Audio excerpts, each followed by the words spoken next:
Josh Green here for Tungsten Tales. Delighted to be joined by Nick Kenny, post-World Championship. Nick, not the World Championship you were hoping for, but back at the World in the second year on the Ali Pali stage, so plenty of positives to take. Hi Josh, yeah, it was a bit disappointing to be fair. Considering how well I've been playing, locally, I picked up the form on the floor. The qualifying day, like I averaged, without a few doubles being missed, near enough 100 my scoring, and I played. It was a bit of a nightmare up there for me, but it's just grateful to be at the Palace again. I'd had a topsy-turvy year again. I didn't qualify outright, which I think I'm good enough too. But it was quality. It was a good atmosphere. Just preparation was good, and it just didn't happen. To be fair, Roby put me under pressure early on. I was chasing, I had no rhythm, and I didn't have the answers. And it's one of them things. Clearmaker said the same thing. It's just one of those days when nothing happened. I can't explain it. I was really gutted, and just have to move on and just say, look, he was better. So I probably wouldn't have beat him if I'd have played 90 plus, but I'd have liked to have had that opportunity to play a good game against him. But that's the way it goes. You talk about the form in that sort of last chance qualifier in Barnsley. You must have been really happy with the form then, because as you say, it'd been up and down all year, but what you showed in Barnsley is, I'm sure what you were hoping for a bit earlier in the year. Yeah, the two series before the qualifier, I had a good run to the last 16 where I think I was 2-0 up on Chizzy in the last 16, and I sort of missed a few doubles to go 3 and probably should have been 4-0 up if on all 4 legs. And the form's coming back. It's been one of them. It's been like another world, forget other than darts. It's been the worst 2 years, to have a tour card, for example. But there's a lot of worse off people that I've had the chance, for example. So I'm grateful for that. But we missed a lot of events.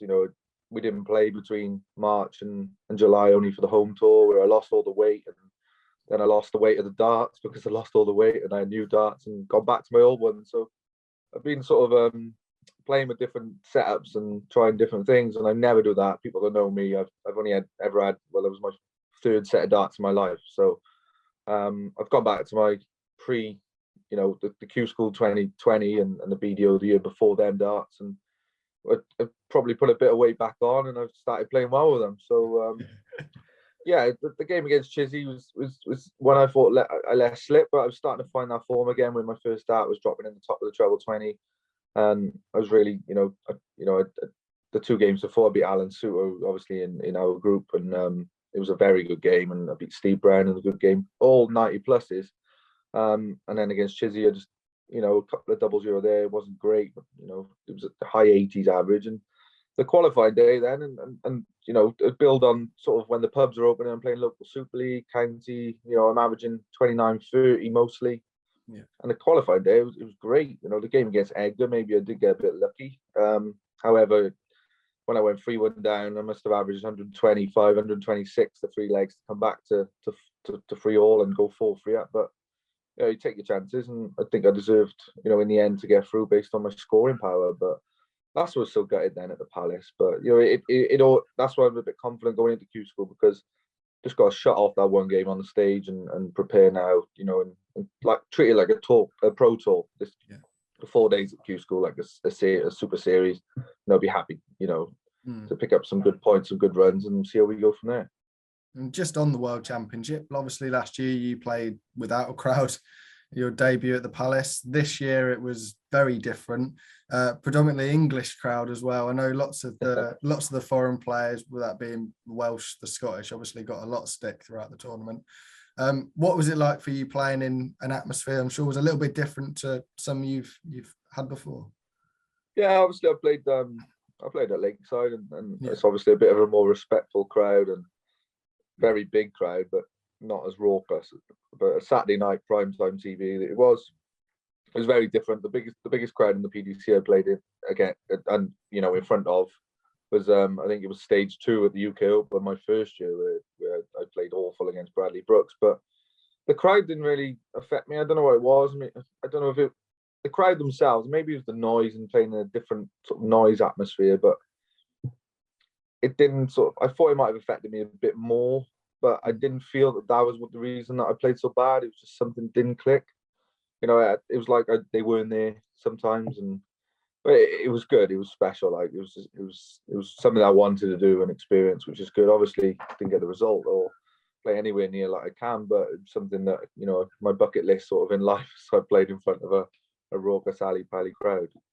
And that must be on the bucket list to get back there. Obviously, we mentioned just before I hit record that you are going back to Qschool, and you say there you've been messing around with darts. With the form you've been in over the last couple of months, you must be confident that you can get back and have another 2-year crack at the PDC Tour.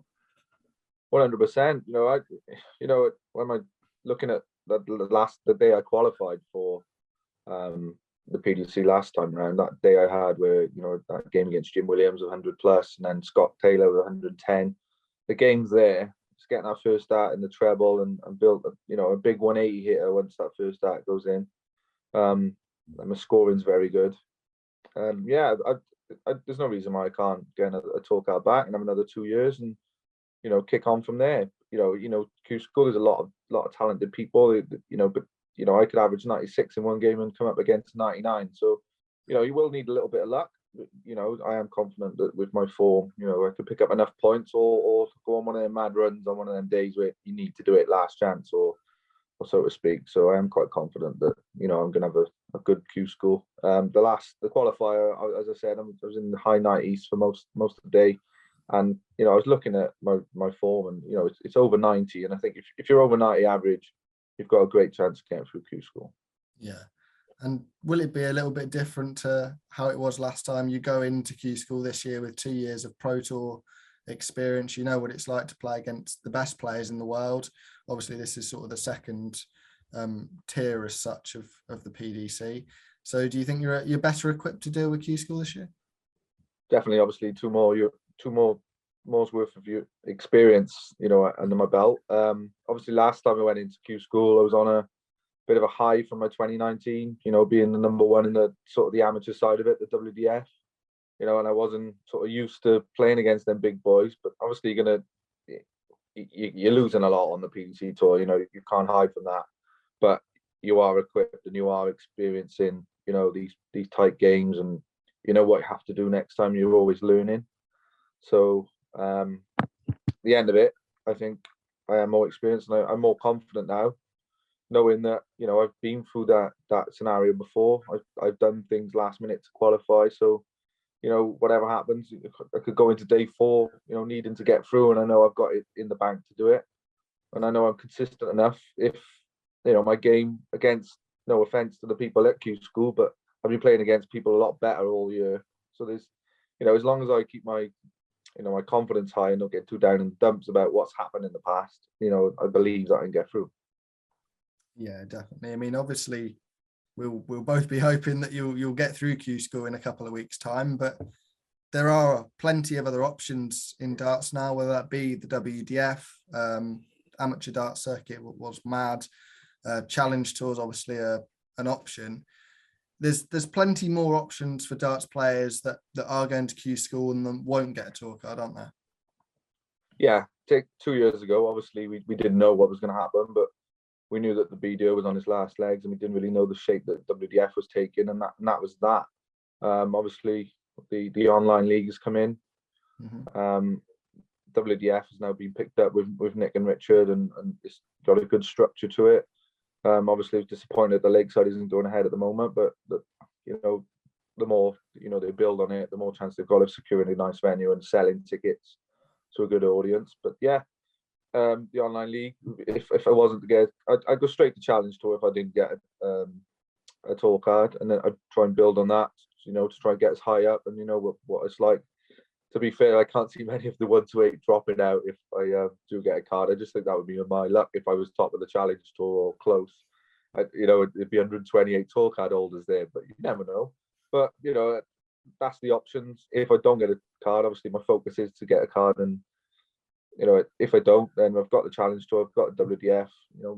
I'd be interested in playing that online league. If they would happy to invite me,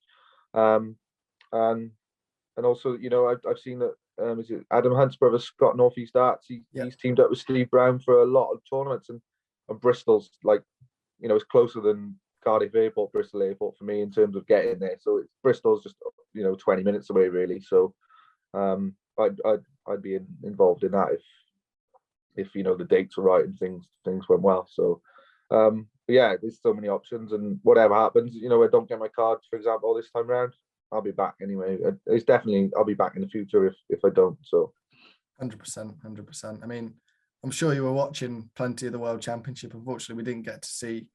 We only saw you in the one match, but I mean, there was plenty of drama over the 16 days, whether it be Willie Borland's 9-darter, the Gerwyn Price, Michael Smith match, Kim Hybrex as well. What a match that was. What highlights can you pick from the World Championship that really got you going? Well, first off, the day before I played, it was Willie Borland against Bradley Brooks. And we was practicing, and Rob Cross had come up to a local pub in Finchley with me and Soutar, because me and Soutar, we were in the same team, and we were practicing sets, and someone was watching on their phone, and I was going to a last leg decider, and then he's on a 9-darter, and then the screen just went off. He's like, he must have hit it. Because it was a bit in front of the TV in the pub, everyone in the pub just ran to the TV and watched it. It was just amazing to watch. So fair play, last leg and 9-darter, and it helps that he's a quick thrower, doesn't he? Because he just launches them, and they all went in for it. But brilliant, and obviously the publicity he's got from that, and he's going to be a hero in Scotland for a long time. Yeah. But moving on from that, obviously Darius his reaction to his 9-darter was great. He quite a laugh at Darius. He's quite dry. So it was good to see him at that. It was unfortunate did he lose that match? Yeah, he did. Lost to Mike Dedeke. He lost the match, which is unfortunate. I think I went into the venue as he was coming out, and I didn't really speak to him because I didn't. Obviously, it would probably be a bit sour for him. But yeah, I really enjoyed the Michael Smith Johnny game, and I had a feeling that Michael was going to win that. I thought it was going to be Michael's year, and then the way Peter Wright, from the start, I thought if Peter Wright uses his gold darts, then he's going to win it. And then he was changing it against Hayter, and I thought, oh, is he not? And in the end, he stuck with him, and he got over the line. But the game, Hybrex, all of Gezzy's games really, because the crowd just give him so much bad, and it was really sad, really, the way he missed 2 darts at double, and it did get on his back in the end. He does deal with it very well, but in the end, it did get to him, and I feel really sorry for him because I think he would have been close to winning again. But I know it was Michael's turn really, and he got the final. But Peter Wright, it's like we sat on tour a couple of times last year, and I marked a couple of his games, and he's using some weird darts. And then all of a sudden, the last day, the gold darts come out, and he wins the event. So I just thought if he uses the gold like he did in the match play, he did in Minehead. Did he use them in Minehead? I think he did. I think so, yeah. I thought if they come out, he's going to have a great chance because he just places them in, doesn't he? He's unbelievable. And I don't know how he does it because, like I said, I've only ever used 3 darts in my life. But part and parcel of it, he gave me a set of flights to try, and I sort of went trying these different flights. And the problem was I hit a 10-darter with them first time round. They gave me these Cosmo thick darts, thick flights to use with my setup now, and I hit a 10-darter. And I kept with them for about 5 or 6 weeks, and it just didn't help because if I ended up at that 10-darter, I just gone, they have them back because I hit the 10-darter. I just got back to the old darts, and it was just one of them times in the middle of the year where my head sort of went trying different things. So, but yeah, the World Championships was one of the best. Obviously, I've watched from home since I've come back. Yeah. Michael Smith will get a world title in the future for definite. His scoring power was unbelievable.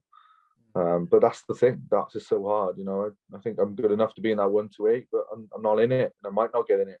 It's darts. You've got to. It's all about the time, and it's all about doing it at the time, and getting a bit of luck as well, I suppose.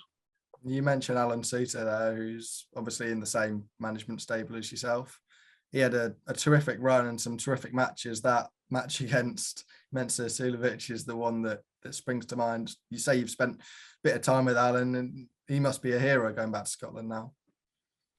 He's just a top guy. Obviously, everyone must have read about everything he's done. He runs the academies up in Scotland, up in Arbroath. He's obviously played for Scotland for many years, and we played against him. He's a fireman. He's an ex-commando.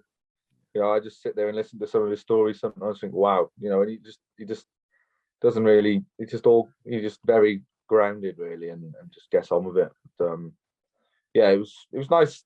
I knew he had it in him. I thought he could get past.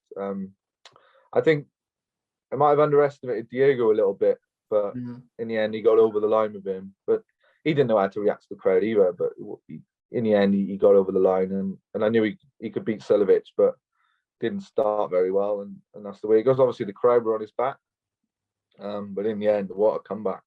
And the funny thing was, I think earlier on in the day or the day before, Milton Keynes was 2-0 down against Joyce. Yeah. And my dad said, "Oh, there's no way that Milton Keynes going to come back from this," and he did. And then he said, "Redemption for me now," because that was an awful statement to make. That Soutar comes back from two sets up and 2 legs up, and he did. Oh, it was quite nerve-wracking to watch. It's obviously harder to watch than play sometimes. But yeah, and his game against the Sousa then was very up and down and nervous to watch as well. But yeah, it's what he deserves. He practices a lot. He practices finishing. You know, he does all these games on the Darts Pro, and he's only going to keep going up, I think. And I'd like to see him in the World Cup with Scotland. Maybe if one of them don't go the top 2, then he'll be in apparently. So I think he's third now. Yeah, I think he's up to about 50, is he? In the rankings. So I think for definite it'd be good to see him in our World Cup, and I think he's just going to keep going up. I think his confidence will grow now. Obviously, at the start he had on the floor, beating Adrian, beating Peter a few times, getting to a semi-final. It's very good for your first year. Obviously, getting out right at Ali Pali as well. So I think he could push on. It's going to be tough for him again, the top 32, looking at the money in the rankings. But yeah, he's going to be there for a long time, as long as he wants to be. And yeah, he's just a good all-round guy. He's always backing me, and he knows. We practice together. He knows how good I am. I know how good he is. We're always sort of bouncing off each other and helping each other. So yeah, it's good to have him in the team. Perfect. Well, we wish you the best of luck in, what is it, just over a week's time, isn't it now? So yeah, we wish you the best of luck in over the 4 days at Qschool, and hope to see you back on the Pro Tour in a few weeks' time. Thanks, Josh. Thanks. All the best. Cheers.